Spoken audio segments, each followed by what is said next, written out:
we have some lovely news to share with you. Loose woman Paris Fury is expecting another baby. It's baby number 6, of course, for Paris and Tyson. I know, but it's really lovely Good luck, news. Paris.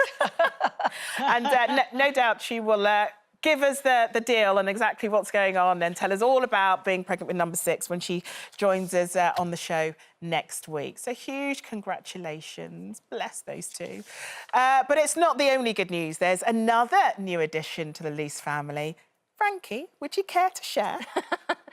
We've got a new little puppy called Turbo, and he's adorable. Oh, look. Can I just say, I've never seen anything least Turbo-like. Oh, I know, don't. I know. Where did he get that name? He's had so many names, bless him. It came from the kids. Look. And actually, believe it or not, he is really fast. Okay. So when he does run, you can kind of get the turbo, but I don't know if he's just become it now. But yeah. And what other names have you guys come up with before sticking with Turbo? Look at him. So we had, when we got him, he was called Sonic, which the kids really liked, obviously. Then he became Sprinkles, which Wayne was not happy about because he didn't fancy calling Sprinkles in the park. Then Simba, which I'd come up with. I was quite happy with that. Yeah. And then literally, you know what kids are like? They're so fickle. I took him upstairs. They're in bed watching Turbo, which is about a fast snail. And then he was running up and down. They were like, let's call him Turbo. Aww. And I was like, right, this has to be it now because we need to train him to come to his name. And the other day they tried to change it again and I was like, you just can't, that's it. So, like, telling people that this fluffy little gorgeous thing's called Turbo is... But I think it's, you know, like, things like that, Yeah. I love it because I'm like, when they're older, it'll be a great story. Yeah, to who tell. knew that naming a dog would be so difficult? I mean, it's, you Well, I know, know. with your kids, you're always thinking, oh, you know, going to give them this lifetime of this name. But with a dog, I mean, I remember when we got Jasper, as he then became, Grace was like, we said, Grace, who was about 4, we said, you can name him. And she went, Cheeky. And Gary said, if you think I'm going on the local park with it going, Cheeky, Cheeky, you've got another thing coming. So we ended up with Jasper. But then my stepdaughter, who lived with us for a while, she had a dog, well, she still got it, and she called it Muppet. So whenever we walked it, we were on the common going, oi, Muppet, come here. You could see all these people going, who are you calling Muppet? I love stuff like that, though. It's a minefield. How about you, Nadia, and naming animals? Well, this will make Gary feel a bit better, Jane. Imagine our youngest dog, Chi-Chi Panda Pup. That's what Mark had to call out because she called it. She was only 6, and she looked like a panda. So and then Chi-Chi Panda Pup. So And would he use the entire name when he was calling the dog? Well, when we first got yes, because Kiki would insist on it, but now Kiki feels a little embarrassed about it herself. So we're down to Chi-Chi. Well, we're gonna swiftly go from animal names into children's names because apparently 3/4 of people said they thought of better baby names for their child after naming them. Nadia, are you happy with both your girls' names? Well, I'm going to be honest here. Maddie, a few weeks ago, said to me she hates the name. And I was surprised at how upset and how personally I took it because I was doing this whole thing where I found myself explaining to her, no, but you don't understand. We went through this, we were thinking of this one and that one and that one. And then because we love America and it's a very American-sounding name, you know, Maddie. And she was like, are you telling me you named me because you think Maddie sounds good in an American accent? I sort of went to pieces. Like, what was I doing? So I feel really sad about it. And I said she can change it if she wants, but she said it's too late. She said, I can't now, I'm stuck with it. So, yeah. Well, I've got a couple of friends who use their middle names instead of their first names, which I only figured out if we've ever gone on holiday and I see their passports.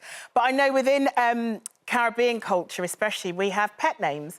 So I've got loads of family members who use completely different names from their given name, which you only ever, in some circumstances, only figure out perhaps at their funerals. I've got 2 uncles whose names I actually only knew their real names when we were looking at the funeral programme. And it's like, oh, that's his real name. and it even happened with my grandma when she was very ill and in hospital. I went to the hospital looking for an Alice and the ward was like, no, there is no Alice here. And then had to call my dad and said, you've sent me to the wrong hospital. And he just went, Alice isn't your grandma's name. Her name is actually Lenora. I was like, oh, right. I'm looking for Lenora. And then we're able to find them. But that's really quite normal. We have pet names in Jamaica because that's just the way it goes. My uncle, for instance, used to have big collars in the 70s. So he's called Collar. So rather than Uncle Mondo, he's Collar. So that's what we call. That's quite normal to have like a couple names in Jamaican culture. I like that. What about your kids' names? Are you happy with them? Yeah, I still love my kids' names. I actually found it really hard to name my second kid because there's not a massive gap. Yeah. And I still really loved the name Parker, which is why I think Carter, Parker, I know they're quite close, similar. I just couldn't get past it because I still loved it so much. So I don't regret them at all. Frankie, I'm really sorry to inform you that one of the top 10 most regretted boys' names is Carter. Yeah, I'm fuming about that. I'm sorry. Who are these people? I don't even know any other Carters. I don't actually, that's true. What's wrong with them? I like it anyway, guys. Oh. So Jane, what about offended. names? Because you almost become your name, don't you? So I can imagine as a parent, if you've chosen the wrong one, it may be because you look at your child and think, that's just not who you are. Yeah, I think there's an element of that. But I mean, so my youngest, Grace, she likes her name. And it's a bit of a classic Grace, isn't it? It's kind of gone through the ages. It's always in there somewhere. My older daughter, Eleanor, or Ellie, as I called her, I remember somebody saying to me when she was very young, they went, oh, did you name her after Eleanor of Aquitaine? And I said, no, Miss Ellie from Dallas. I remember I used to watch Dallas, you know, as we all did, avidly. And I said, oh, I love the name Ellie, Miss Ellie. So that's going to be the name of my firstborn. And she's always liked her name as well. So I've lucked out, really. Oh, well done. Yeah. So, Frankie, in terms of both your names, there are no regrets there at all. No. But I do have to say that other names on this list include things like Oliver. Do you like Oliver? I think it's all right. Grayson? Well, No, our director's name is Oliver, by the way. That's why I changed that one. He's now yelling in my ear as a result of his name being on that list. But you don't have a middle name or anything, do you, Frankie? So you are Frankie, and that's all you will ever be. Yeah, well, my full name is Francesca, which I do really like, but once I was in S Club Juniors, everyone called me Frankie, and that kind of stuck. I did go through a stage where I started introducing myself as Francesca as I got older, because I felt Frankie felt really young, but it felt ridiculous. I felt like I was pretending to be someone else. Yeah. A bit like when I started saying Bridge, like, you know, my new surname, like it just didn't feel right. And talking of Bridge, we went on holiday to Antigua and someone is naming their kid. His thing was if he ever met a Chelsea player, he'd call his kid after that player. And that poor thing, as much as I love you, Wayne, is now going to be called Wayne. I was like, you can't do that. And Wayne was like, what's wrong with my name? Nothing, babe. Baby Wayne. Oh, awkward situation there in your house. I can imagine after that conversation.